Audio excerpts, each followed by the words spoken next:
네, 미국 전역에서 중간선거 투표가 일제히 시작됐습니다. 도널드 트럼프 대통령의 취임 2년에 대한 중간평가 성격이 큰데요. 네, 선거 결과에 따라서 국내 정치는 물론 대외, 특히 한반도 정책에도 적지 않은 영향을 줄 것으로 보입니다. 워싱턴 연결해서 투표 상황 들어보겠습니다. 윤석희 특파원. 네, 워싱턴 DC입니다. 네. 자, 전에 없이 뜨겁게 달아올랐던 미국 중간선거가 이제 유권자의 선택만 남겨놨는데 투표가 이미 진행이 되고 있죠. 네, 그렇습니다. 이곳 현지 시간으로 오는 오전 5시 버몬트주에서 가장 먼저 투표가 시작됐는데요.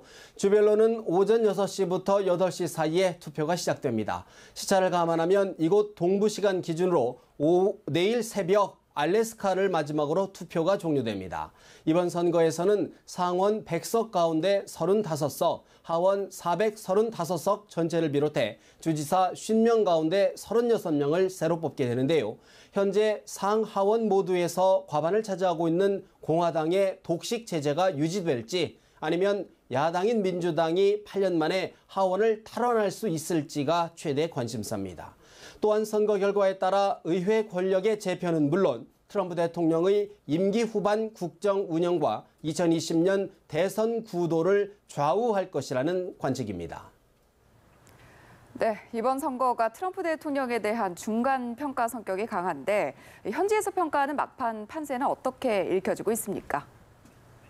네, 각종 기관의 여론조사와 판세 분석을 보면 일단 민주당이 하원을 장악할 기회를 맞았다는 평가가 많습니다. 선거 하루 전 발표된 CNN 방송의 여론조사 결과를 보면 투표할 의향이 있는 유권자 55%가 민주당을 지지했고 42%가 공화당을 지지하는 것으로 조사됐습니다. 하지만 민주당과 공화당의 격차가 좁혀지고 있다는 결과도 심심치 않게 나오고 있어 민주당이 하원에서 승리를 섣불리 낙관하기에는 조심스럽다는 관측이 적지 않습니다.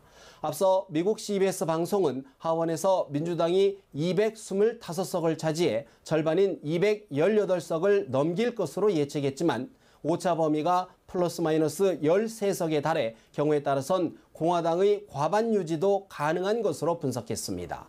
상원은 51석 대 49석으로 다수당인 공화당이 과반을 유지할 것이라는 관측이 지배적입니다. 선거 대상인 35석 가운데 26석이 민주당 의석이어서 애초 공화당의 유리한 구도인 가운데 공화당이 노스다코타 등에서 한두 석을 더 가져와 의석수의 격차를 더 벌릴 수 있다는 전망도 나옵니다. 네, 그야말로 미국 유권자들의 최종 선택이 궁금한데 선거 열기도 역대 어느 선거 때보다 뜨겁다고요. 네, 그렇습니다. 미국 유권자 정보 분석 업체인 캐털리스트는 5일 오전 기준으로 3,100만 명이 사전투표를 마쳤고 이는 2014년 중간선거 당시 사전투표자 2,200만 명을 크게 앞지른 것으로 집계됐습니다. 통상 미국 중간선거는 40% 안팎의 투표율을 보여왔는데요. 올 선거에서는 지난 2016년 대선 때의 투표율 58%에 육박하며 최고치를 기록할 것이라는 게 미국 언론들의 전망입니다. 이렇게 미국 국민들의 열기가 뜨거운 것은 일찌감치 친트럼프 대 반트럼프 구도로 선거가 치러지고 있기 때문인데요. 특히 선거 중반 반트럼프 진영 인사들을 겨냥한 폭발물 소포 배달 사건과 유대교 회당 총기 난사 사건 등 이른바 증오 범죄가 잇따르면서 판세의 유동성을 키우고 있습니다. 다만 달아오른 열기가 어느 쪽에 유리할지를 두고는 해석이 엇갈립니다. 사전투표에 여성과 젊은 층의 참여가 많았고 전통적으로 투표율이 높을 경우 야당에 유리했다는 점에서 민주당 쪽에 긍정적으로 작용할 것이란 해석이 많은데요. 트럼프 대통령을 지지하면서도 드러내지 않는 이른바 숨은표가 지난 대선 때처럼 다시 한번 위력을 발휘할 수 있다는 분석도 만만치 않습니다. 네, 사실 이번 선거 내내 모든 이슈의 중심에 트럼프 대통령이 있었는데 막판까지 지원 유세로 강행군을 이어갔다고요. 네, 그렇습니다. 이번 선거는 도널드 트럼프 대통령의 2020년 재선을 위한 선거전이었다 말해도 과언이 아닐 정도로 트럼프 대통령이 각별히 공을 들였는데요. 선거운동 마지막 날 접전지인 오하이오와 인디애나, 미주리주를 방문해 지원 유세로 선거전을 마무리했습니다. 트럼프 대통령의 발언 잠시 들어보시겠습니다. The contrast in this election could not be more clear. Democrats produce mobs. That's what's happened. Republicans produce jobs. 퇴임 뒤 트럼프 대통령에 대한 직접적인 비판을 자제해온 버락 오바마 전 대통령도 격전지를 돌며 민주당 후보를 지원하고 있는데요. 오바마 전 대통령의 발언도 잠시 들어보시겠습니다. Closing weeks of this election, we have seen repeated attempts to divide us. It's designed to exploit our history of racial and ethnic and religious division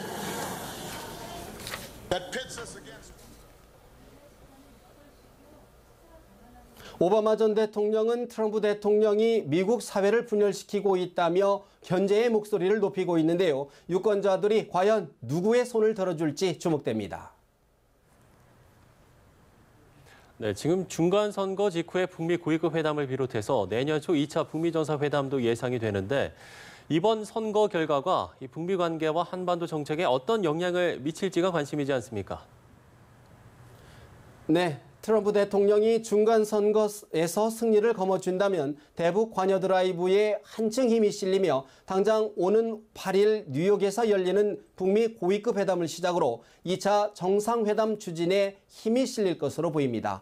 중간선거를 하루 앞두고 북미 고위급 회담의 구체적인 날짜를 발표하면서 선거에 긍정적인 영향을 기대한 것 아니냐는 해석도 나옵니다.